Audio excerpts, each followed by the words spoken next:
Today I'm taking a look at the M4A1 Revalorise Tier 8 Premium French medium tank with effectively a Tier 10 medium tank gun down at Tier 8. Now this is actually really good matchmaking, but the problem is with this machine, well, I guess some people would describe it as a problem, some people would describe it as an advantage, but this thing's playstyle pretty much remains the same no matter the matchmaking that you're in. You pretty much play it as a sort of support medium, or a well, I was about to say a backline sniper, but in this game here, I think playing it as more of a support vehicle is probably the best call because its armor really can't withstand anything on the enemy team. Now if I come up against an OI, the OI will pen me if he's using the, well, huge 15cm gun that thing has access to. And if he pens me with that gun, then, well, that's my health gone. So I don't really want to get hit by that if I can possibly help it. So I'm going to go over to the western side of this map and effectively try and avoid getting shot by the really big guns in the enemy team, because that'll just get me killed in like no time at all. So this vehicle, as I mentioned, has effectively a Tier 10 medium tank gun down at Tier 8. There is one disadvantage to it, or well, a couple of wee disadvantages. The DPM, as you would obviously expect, is not as good as a Tier 10 medium tank gun. And the second disadvantage is that, well, it doesn't have the penetration of a Tier 10 medium tank gun. It has 200 pen, which is pretty average actually for a Tier 8 medium tank, but it has the APCR standard rounds of a Tier 10 medium, which is, in my opinion, a really big boost to this thing's performance capability, because it means that this thing, whenever it's fighting against enemy tanks, it can catch them out a lot more often than you expect. And if you only have an opportunity to shoot an enemy tank for like a half second, this thing, more often than not, is able to get the shot out and actually hit them within that limited time period you had to shoot them. And that's one of the real big things I like about this tank, is just it's able to catch people out who don't expect to be caught out. Because most of the time when it comes to tanks like this, like tanks which are able to sort of punish you for making mistakes, you usually only really get them at Tier 9 and Tier 10. At Tier 8, it's not very frequent that you have a vehicle that's so good at just punishing split-second mistakes. Like that guy there, I was able to put a shot into his tracks, stop him in place, and get him killed. And that's one thing I actually really like about this vehicle as well, is because it's a 105mm gun, it's a one-shot track hit to take off somebody's tracks. And it's also very likely to actually do damage after that because of its 200 penetration. So it's very good at building up assistance damage as well as normal damage as well. And I find that there's a lot of games where I don't do the highest amount of damage. I maybe do like 2000, 2500 damage, but I'll have done nearly equal amount of assistance damage, which makes a pretty big difference to your XP total at the end of the game. And sometimes you'll look at your damage in comparison to your teammates and think, didn't do that much damage, but then you look at your assistance damage and stuff and you've doubled the next best person on your team. So this vehicle is a vehicle I really do like playing, and it's something which, like, it takes a little while to get used to, but once you get used to the way it feels, then this machine becomes like probably one of the most fun Tier 8 medium tanks to play in the game. I don't think that guy spotted me, interestingly. I feel like I should be able to see that Chrysler, but I can't. Oh, I did see him for a split second there, but he moved forward. Damn it. See, I would like to be able to put a shot into that guy if I can. Oh, see, I'm aiming too high, right. I was trying to work out where exactly he was, but I couldn't really tell from his angle because he's in a bit of an odd position. I don't see people use a position like that very often. But I think that was his rear armor, so I could easily put a shot into that there and do some free damage. So now it's time to continue going forward a little bit and hopefully catch out some of the enemy team who are falling back from that position and do some damage to them. Now the Indian Panzer is a bit of a concern, and then there's also the Brett Panther over there. Try to stick a shot into his tracks, hold him in place, hopefully somebody else will be able to put a shot into him afterwards. I'm actually kind of surprised, I'm not getting spotted for these shots, but I guess this is a Tier 6 game, so you would expect to have, well, better view range than, wow, that was actually fairly unlucky. And a Type 61 has appeared, or not Type 61, Type 64 has appeared to spot me. Let's put a shot into where that Brett Panther was. Try and slow down this Type 64 from pushing forward because I don't want that guy to just continuously light me up. And Wow, seriously, he went unspotted at that sort of range? Seriously? Did you see that? Like, I had a line of sight on that guy and he went unspotted, like, right in front of me. Camo in this game can be weird as hell sometimes. I think World of Warship's camo system works a lot better than World of Tank's camo system. It just makes a lot more sense, it's a lot more intuitive than this one. Whereas this one here just seems to be kind of random sometimes, and you can't really tell what it's going to do sometimes. See, Super Hellcat actually popped out trying to take a shot there, but didn't quite get it to go where he needed it to. Indian Panzer's now shooting at me. I don't want to get hit by the Indian Panzer multiple times, so I'm going to continue falling back. Indian Panzer's dead, nice. See, I did see a T-34-45M in the background there as well, so I'll try and put a shot into him too. See, is he still on the outside of that building? He is. Ah, damn, he stopped. If he hadn't stopped there, I wouldn't have nailed him. See, the one thing is, like, at that sort of range, you still need to lead your shots a little bit, whereas at closer ranges, you pretty much don't need to give any lead at all, because the tank's gun just puts the shot into the enemy tank so quickly. I feel like I could see him. Oh, I can see his cupola just about. But it's such a tiny shot. Yeah. I had a feeling if even if I hit him, it wasn't going to pin him. It's a bit unfortunate, but he is a tier 6. So if I'm able to hit him, yep, I'm more than likely going to pin him. So let's see. So I'm on 3,200 damage at this point, but this is kind of what you would expect for a top tier game. Like, if you couldn't do things like this here in a top tier game, it wouldn't be a very good top tier. It wouldn't be a very good tier medium if it couldn't do well in its best matchmaking. But there are some vehicles which are kind of like that there, where they don't do very well whenever they're top tier, but do pretty exceptionally well whenever they're bottom tier. Oh, right. Never really driven over here, so I didn't even realize I couldn't go past that. But the Super Hellcat is still in the open, and he actually put a shot into me. I still have a decent amount of health, so as long as I'm cautious, I should survive this. Oh, saying that there is a Chrysler over there. And the Chrysler is a very annoying vehicle to... that's annoying. It's a very annoying vehicle to fight from the front. But that's the guy with rear armor. And he's bullying a 53 TP right now. So if I'm able to put a shot into the back of his turret, that would kill him. But he's pushing the 53 TP around, so I can't actually get a shot into him right now.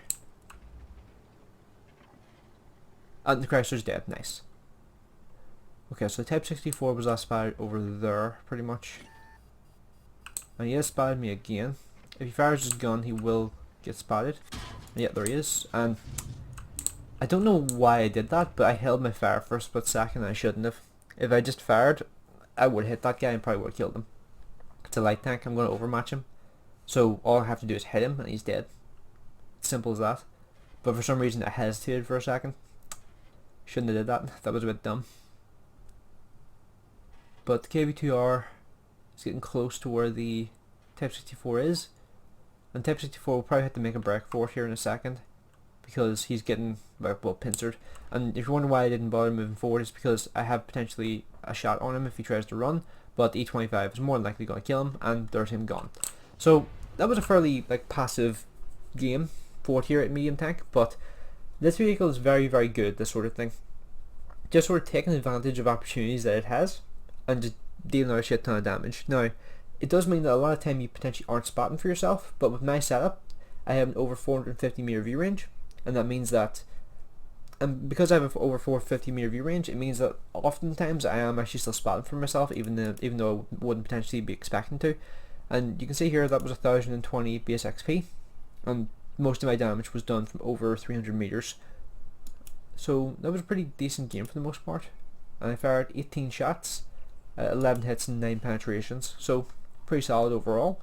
And that could have been potentially a higher damage game than that, and wow, that just shows you how many games I played. That's kind of a bad reminder. So because there hasn't been any videos on the channel for the last 5 or 6 days, I'm going to do a second bit of gameplay in this video, because I feel like it's just kind of warranted considering it's been so long since the video came out, and this one probably won't come out until Saturday, because unfortunately the only time I really have time to actually upload videos is overnight, and the first time the internet has cleared up in the last 5 or 6 days for me is Friday. I'm recording this on the Friday, so Saturday will be when this comes out, because that's just the reality of well, countryside internet, I guess is probably the best way to describe it. So this game here, I'm against tier 7s up as far as tier 9s. This map is still a map I have not mastered. I have not figured out the best positions to use on this map. I have positions that I try out, and sometimes they work, but a lot of the time they don't. So what I'll probably do for the start here, because this thing has APCR standard rounds, as I keep mentioning, but that's honestly what I feel like is probably one of the best features of this machine. I'm going to put myself up here and try and snipe for the first couple of minutes of the game, because this tank is usually very good at that, and it can catch people out fairly well because they just don't expect to be tracked or hit in certain scenarios. Like if you have an EBR-90 rushing around, like this is actually a moment which I like to which I meant to mention in the previous battle, but I didn't think of. I was against an EBR-90 on Prokhorovka, and the EBR-90 for some reason was focusing me at tier 8 over all the tier 10s that were around it, and even though the tier 10s had less health than me, and I just thought that was bizarre. I couldn't work out why exactly the guy was shooting me rather than shooting the other guys who were more vulnerable than me. So it was such a weird scenario I was coming across. But the guy eventually, like, I was just at the start of it, I was just kind of ignoring him because he was popping up so quickly and then running away. But eventually he started annoying me because he hit me like 3 or 4 times, and I just went, okay, you know what, I'm going to start actually shooting back at him. First time he popped over, since I started paying attention to him, whacked him immediately, but he was at like 50 meters range, so I expected that. Second time he did it though, he missed me, and I creamed him in the side for 440 damage at like 250-300 meters from a complete and total snapshot. Like, the fact that you have to lead by such a small amount with this gun is honestly one of its best selling points. Also, I haven't even mentioned the credit to damage ratio this thing has. Like this thing, oh wow, interesting. I'm going to try and go for a shot in your engine. If I can damage your engine, I'll compromise you. That's something which I've started trying to do these days, trying to go for people's internal modules. Because if I can damage their internal modules, it means they're going to be weaker in later fights until the repair kit goes up to allow them to fix it. So going for fires usually winds up being a pretty good thing to do, but the only tanks I'm really able to set on fire consistently are typically the Americans, because the Americans have all the fuel tanks at the back. Like, I mean, if you've ever shot T-26E4 Pershing, Super Pershing, then you know that if you shoot pretty much the rear drive wheels, you know that you're usually going to set it on fire. Most other American tanks are like that as well. Just usually you don't do enough module damage to wreck the fuel tank, whereas the Super Pershing has a particularly weak fuel tank, so it can be damaged fairly easily. So right now I'm trying to decide what the best thing for me to do here would be, because I have a suspicion there's probably quite a few vehicles sitting in the background over there, so I don't want to push forward, because if I push forward, then I will get absolutely annihilated, because I have no armor to speak of. Like, as you'd expect from a tier 5 chassis at tier 8 that can fight tier 10s, you expect it to have no real armor to speak of, and that's true. Aside from the occasional miracle bounce you get off the turret, but that's exactly what they are, miracle bounces. You can't expect that in any shape or form, because if you do, all you're going to do is get yourself killed. So you really don't want to be depending on something which is not reliable. So I feel like I should move forward now, because we've been sitting here for a little while. I'm still on full health, so I can afford to take at least a little bit of a risk. So I'm going to try and move forward here, because we are winning 10 tanks to 13. Oh well, we have 13 tanks, they have 10 tanks, I phrased that weirdly. So I should be able to push forward a bit here and hopefully not get blasted to hell. Kind of surprised actually there's no one on this flank to speak of. I'm just watching. Oh, yep, there's 6 ants. Let's fall back. Oh wow, you're over there. That is not where I expected him to be.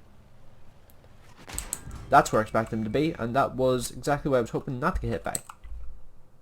I was going for a tracking shot on him, but actually missed it by a bit. That's a bit unlucky. But there is a Centurion I can hopefully get a shot into the back of. where that shot went. Oh, right. I think he just about got behind like a mound or something. So let's try and put shots into this guy here if I can. He's in a weird position like, where I can't see him sometimes, but I can see him other times. So if I'm able to kill this guy off, that'll allow the Tiger 1 to hopefully come forward. And then I'm going to let someone else spot the ISU 152, because I do not want to get hit by that again, because that would be instant death.